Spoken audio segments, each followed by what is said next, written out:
Commander stood on the observation deck of the flagship, watching the blue and green planet spin slowly beneath him. It was a beautiful world, he had to admit. The swirls of white clouds, the deep blue oceans, the patches of brown and green land. It looked peaceful from up here. It looked easy. He had conquered 47 worlds in his long career. Some had been difficult. Some had required years of careful planning and psychological manipulation.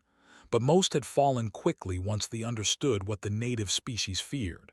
That was the key to everything. Find the fear, exploit the fear, and the conquest would follow. Turned away from the window and walked toward the analysis chamber. His four legs moved in smooth, coordinated steps across the metal floor. His secondary arms folded behind his back in the traditional posture of a commanding officer. The doors slid open as he approached, and he entered the room where his cultural analysis team had been working for 3 standard cycles. "Report," he said simply. Chief Analyst looked up from her console. Her face was difficult to read, which was unusual, was normally confident, almost arrogant in her abilities. She had successfully mapped the fear responses of dozens of species. She was the best in the fleet. But today she looked uncertain. "Commander," she began, then stopped. She looked at her colleagues, then back at, "We have encountered something unexpected." Moved closer, "Explain." "We have been analyzing their entertainment media as per standard protocol. We search for their horror stories, their warnings, their tales of danger and death. This tells us what they fear, what they try to avoid, what they believe will destroy them." "Yes, I am familiar with our methods," said, allowing a hint of impatience into his voice. "What have you found?" Pressed a button on her console. The large display screen on the wall flickered to life. Images began to appear. Strange creatures with pale skin and sharp teeth, decaying bodies rising from the ground, shadowy figures with knives, impossible monsters with too many limbs and too many mouths. "They have horror stories," said.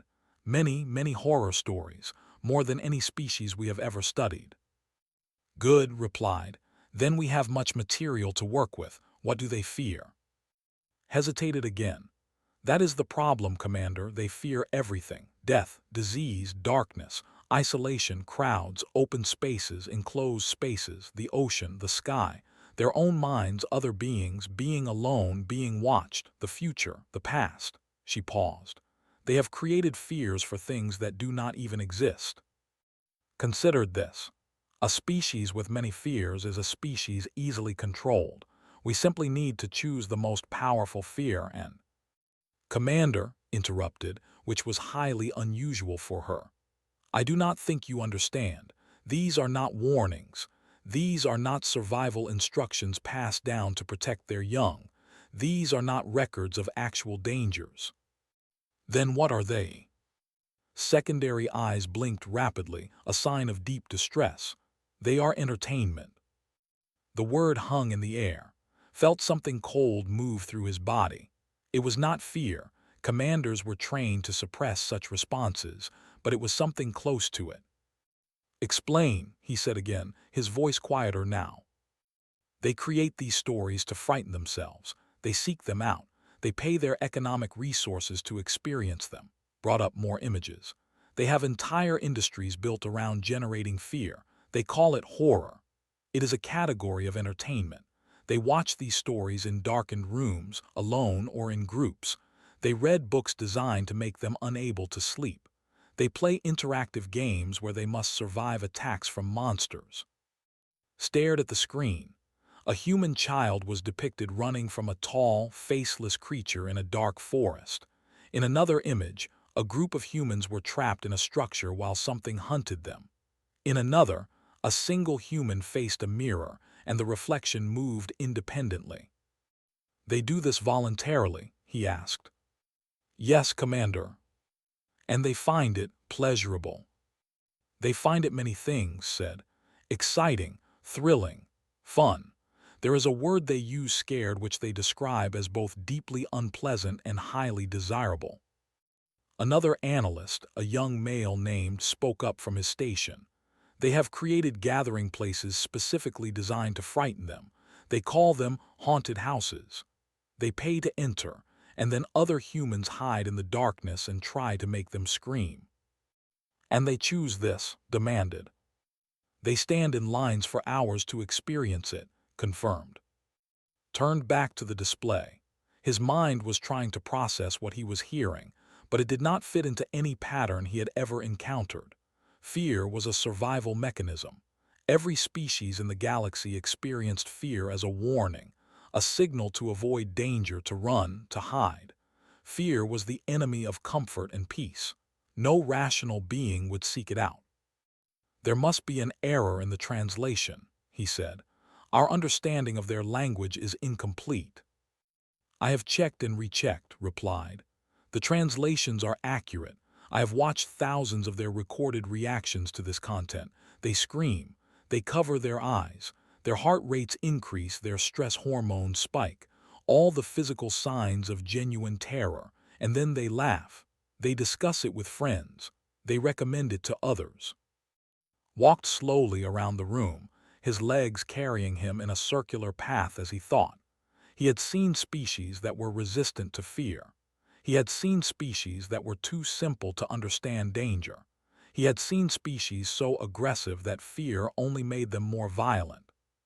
But he had never seen a species that deliberately cultivated fear, that practiced it, that turned it into an art form. Show me more, he ordered. For the next several hours, stood in the analysis chamber and watched.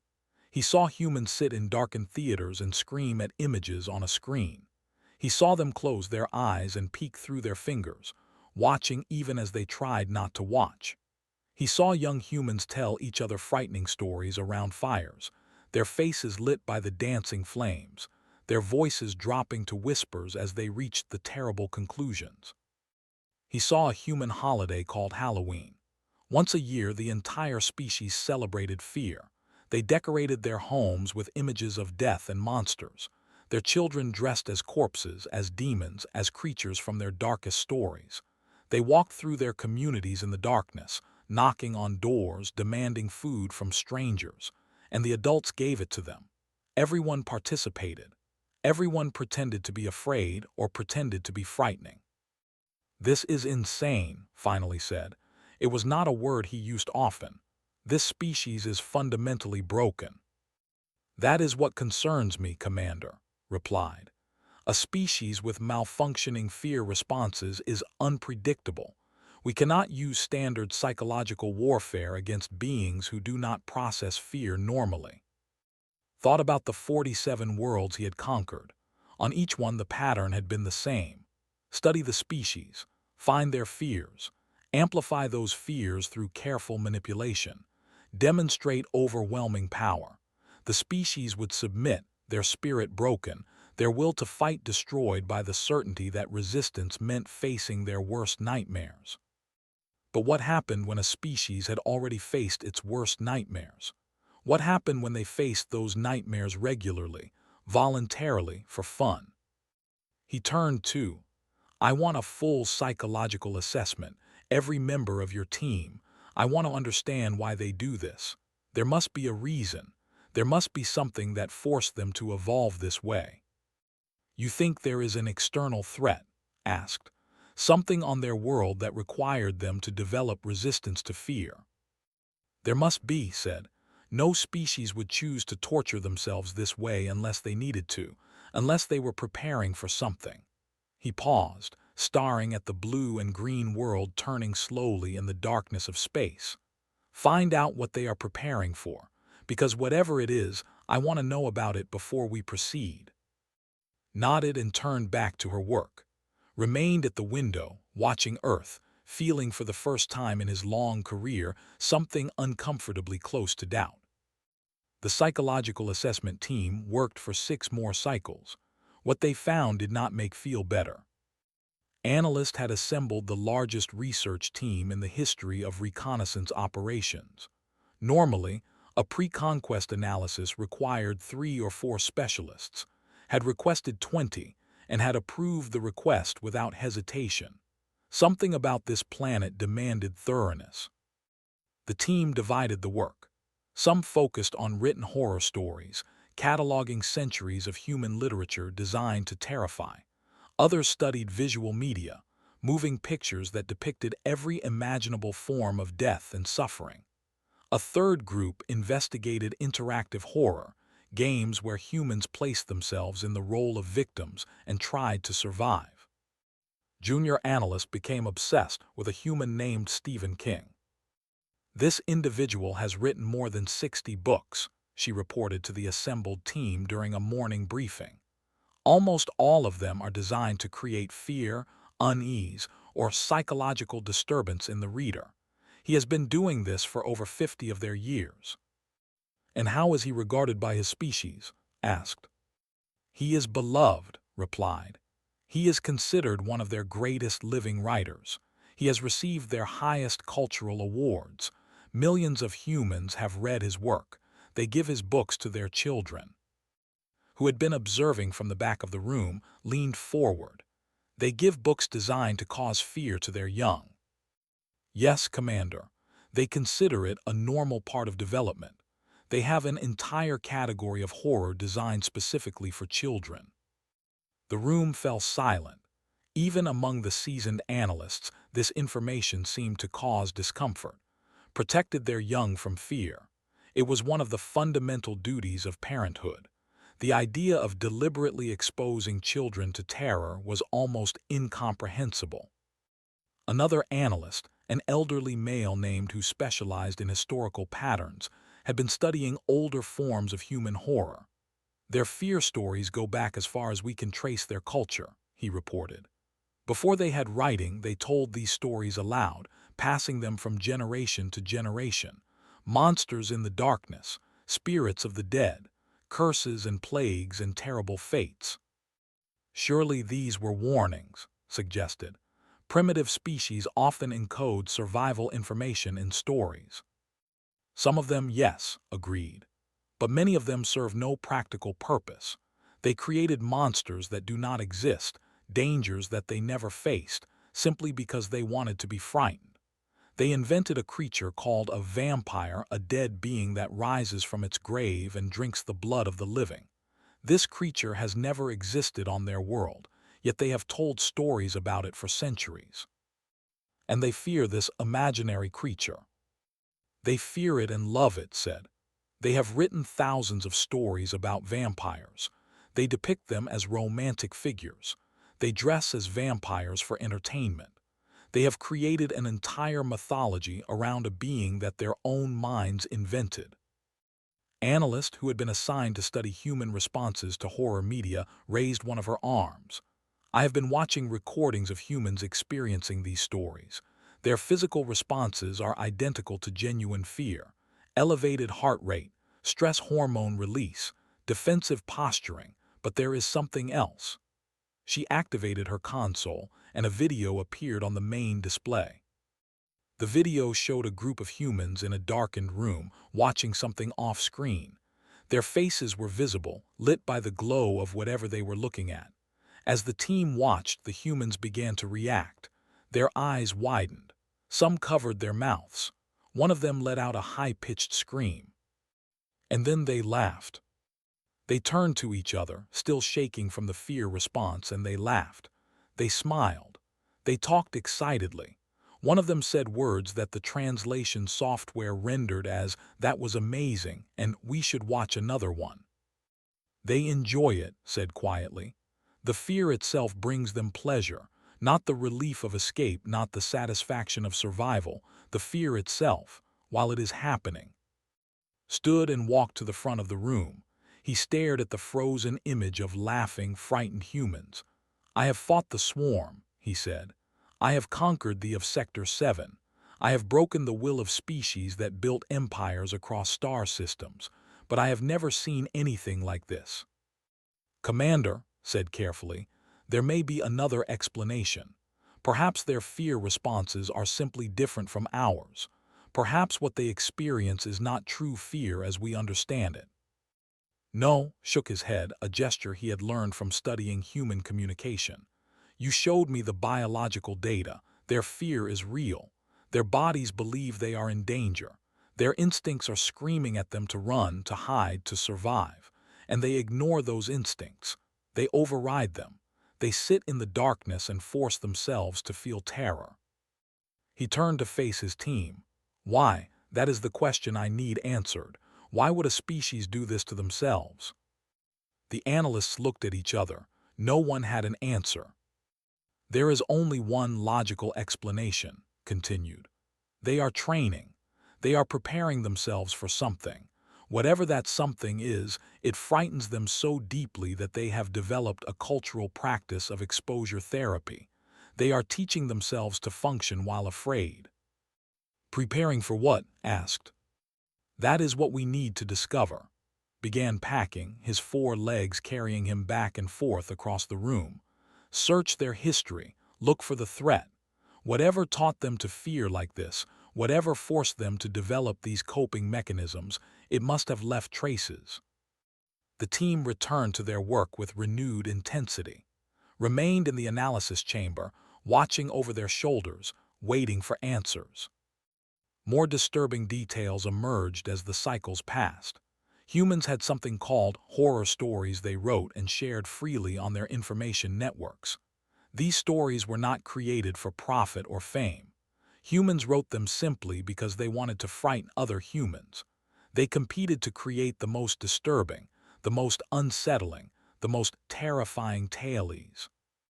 They had created a tradition called campfire stories, where they would gather in the wilderness, surrounded by darkness, and deliberately tell each other frightening tales.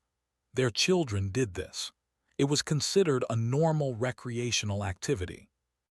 They built entire commercial enterprises around fear, artificial environments designed to startle and frighten, experiences where paid workers would chase them through dark corridors with prop weapons. They called these experiences fun. Felt the cold sensation growing stronger in his chest. It was not fear, he told himself. Commanders did not feel fear, but it was something close, something that whispered caution and warned of danger. These beings were not normal, and whatever had made them this way was still out there. The historical analysis team delivered their final report on the 10th cycle. Commander assembled all 20 analysts in the main chamber. The blue-green planet still turned slowly outside the observation windows, peaceful and beautiful and increasingly menacing. Stood at the front of the room, his posture straight, his expression carefully controlled. "Report," he said. Chief Analyst stepped forward. She carried a data tablet in her secondary hands, but she did not look at it. She had memorized everything. That, more than anything else, told that the news was bad. Analysts only memorized reports when the information was too important to risk missing a detail. "Commander," began, "we have completed our historical analysis. We have searched human records going back thousands of their years, looking for the external threat that would explain their relationship with fear. And..." Secondary eyes blinked rapidly. "There is no external threat." Waited, that could not be the entire report. "The humans have faced dangers, of course," continued. "Predatory animals, natural disasters, disease, but nothing that would explain what we have observed. Nothing that would require an entire species to develop cultural practices of fear exposure." She paused. "The threat is not external, Commander. It never was." "Explain." Activated the main display. Images began to appear. Buildings reduced to rubble, fields of bodies, mushroom clouds rising over destroyed cities, ships sinking into dark waters while humans struggled in the waves. "They did this to themselves," said, "all of this, throughout their entire history." The images continued. Humans fighting humans with primitive weapons. Humans fighting humans with sophisticated weapons. Camps where humans had imprisoned and killed other humans by the millions. Bombs that could destroy entire cities in a single flash of light. They invented something called war. explained. Organized violence between groups of their own species. It is a consistent feature of their entire history. They have never stopped. They have never had a period longer than a few generations without major conflict. Many species fight among themselves, pointed out. Territorial disputes, resource competition. This is not unusual. Commander, with respect, it is unusual. It is unprecedented. Change the display to show a weapon, a metal cylinder covered in symbols. This is a nuclear device. It works by splitting atoms and releasing the energy that holds matter together. A single one of these weapons can destroy an area of hundreds of square kilometers. It can kill millions of beings instantly and poison the land for generations. Studied the image. They developed this to use against an enemy, another species. They developed it to use against other humans, and they did use it twice, on population centers full of civilians. His voice had grown quiet. And then they made more of them, many more. At one point in their history, they had enough of these weapons to destroy every living thing on their planet several times over, and they still have them. The room was absolutely silent. Even the background hum of the ship system seemed muted. They live, added from his seat, in constant knowledge that their entire species could be destroyed at any moment by their own creations. They have lived with this knowledge for almost a century of their time. They have built systems designed to ensure that if one group launches these weapons, others will respond in kind. They call it mutually assured destruction. They consider it a deterrent. They consider it peace. Walked slowly to the observation window. He looked down at Earth. Somewhere on that peaceful-looking surface, weapons capable of ending all life sat in silos and submarines, waiting. The horror stories, he said quietly. They are not training for an external threat. No, Commander, joined him at the window. They are processing the knowledge of what they themselves are capable of. They are the most dangerous thing on their planet. They always have been. Their horror stories are not practice for facing monsters. Their horror stories are practice for living with the knowledge that they are the monsters. They killed each other, added. They continue to kill each other, not just in wars. Individual humans kill other individual humans regularly. They have detailed categories for this. Murder, assassination, serial killing, where a single human kills many others over an extended period, often with elaborate rituals. And they tell stories about this, said. They are fascinated by it. They study their killers. They make entertainment about them. They give them names and remember them for generations. Felt the cold sensation solidify into something harder, something closer to genuine fear. They celebrate their killers. Some of them do, others are horrified by them, but all of them are fascinated. Pulled up another image, a human in a mask holding a knife. This is a fictional killer from one of their horror stories. This character has been featured in multiple entertainment productions over decades. Humans dress as this killer for their fear celebrations. They find the character frightening. They also find the character appealing. They are attracted to their own capacity for violence, said. It was not a question. Yes, Commander. They fear it and they are drawn to it. They know what they are capable of, and that knowledge terrifies them and excites them in equal measure. Junior analyst spoke up from her station. Commander, there is one more thing, perhaps the most concerning thing. Turned to face her. Report. His hands trembled slightly as she activated her console. New images appeared on the display. These were different from the horror stories they had studied before. These showed humans fighting aliens, humans defeating aliens, humans destroying alien invasions.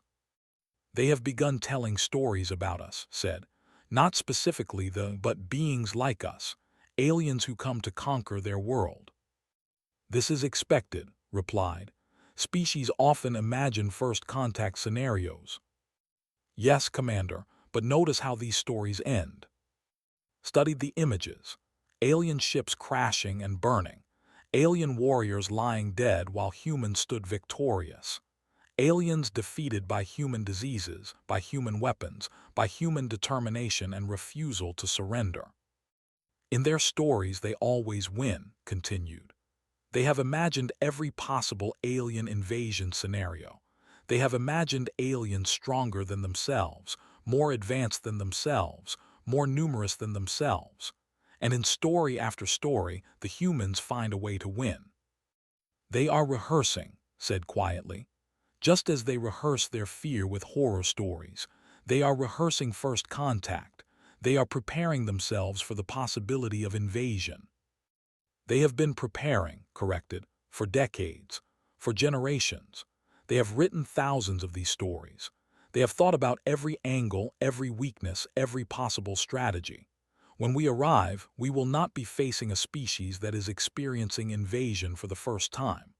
We will be facing a species that has imagined this moment countless times and has developed countless plans for how to respond. Stood motionless. His mind processed the information, calculated probabilities, assessed risks. The calculations did not produce favorable results. They had planned to conquer a primitive species through psychological warfare. Instead, they had discovered a species that had already been waging psychological warfare against itself for its entire existence. A species that had faced horrors beyond anything that could create and had learned to laugh at them. A species that knew, with complete clarity, that the most dangerous thing in their world was themselves, and had made peace with that knowledge. How did you frighten a species that told stories about cosmic horror for entertainment? How did you break the will of a species that had invented nuclear weapons and then continued to exist in the shadow of their own extinction? There is something else, said hesitantly. I do not know if it is relevant. Everything is relevant, replied. Their stories about alien invasion. Many of them feature a particular scenario. The aliens arrive with superior technology and numbers. They begin their conquest. And then the humans do something unexpected. They refuse to surrender, even when surrender is the logical choice. They fight even when fighting is pointless. They destroy things the aliens want, including themselves, rather than allow the aliens to take them. She paused, her eyes fixed on her console. In many of their stories, when faced with superior force, they simply break things. Their own infrastructure, their own resources, their own cities. They would rather destroy everything than let an enemy have it. They call this scorched earth. They have done it in their own wars against each other. Thought about the nuclear weapons sitting in their silos. The weapons that could destroy the entire planet. Weapons that the humans had built and maintained for generations, knowing what they could do. If they invaded, if they pushed the humans too hard, if they backed them into a corner, the humans might use those weapons, not to win, just to ensure that they did not win either. They are insane, he said, truly and fundamentally insane. Perhaps, agreed. Or perhaps they are the most psychologically resilient species we have ever encountered. They have stared into every abyss their minds could conceive. They have told stories about the end of their world, the collapse of their civilization, the extinction of their species. They have faced those scenarios in their imagination so many times that the real thing might not break them. Made his decision in that moment. It was not a difficult decision. It was, in fact, the easiest decision he had made in his entire career. We are leaving, he said. Looked at him with surprise. Commander. We are withdrawing, immediately. This planet is to be marked as non-viable for conquest. Walked toward the exit, his 4 legs carrying him quickly. Send a message to the High Council. Earth is resource poor and presents unacceptable tactical risks. Recommend classification as a restricted zone. Commander, the Council will ask for justification. Then I will provide justification. I will tell them that this species has already survived everything we could do to them because they have done it to themselves first. I will tell them that we cannot break the will of a species that breaks its own will for entertainment. Paused at the door. And if that is not sufficient, I will tell them to come here themselves and study what I have studied. Let them look into the minds of creatures who invented nuclear weapons, who created horror stories about their own extinction, who practice fear like an art form. He looked back at his team, at the pale faces of analysts who had spent 2 weeks studying the darkest corners of the human psyche. Whatever made them this way, he said quietly, we do not want to meet. Set course for home, maximum speed. The fleet departed Earth orbit 3 hours later. They left no trace of their presence. They did not return. Months later, whence report reached other commanders, they passed along a simple message through back channels, a warning that would be shared quietly among those who planned conquests. Do not go to the third planet. Whatever broke those creatures, whatever made them laugh at their own nightmares and tell stories about the end of everything, we do not want to discover it. There are easier worlds to conquer. There are saner species to subjugate. Leave the humans alone. Let them continue telling their horror stories. Let them keep practicing their fear. And pray they never decide to practice it on us.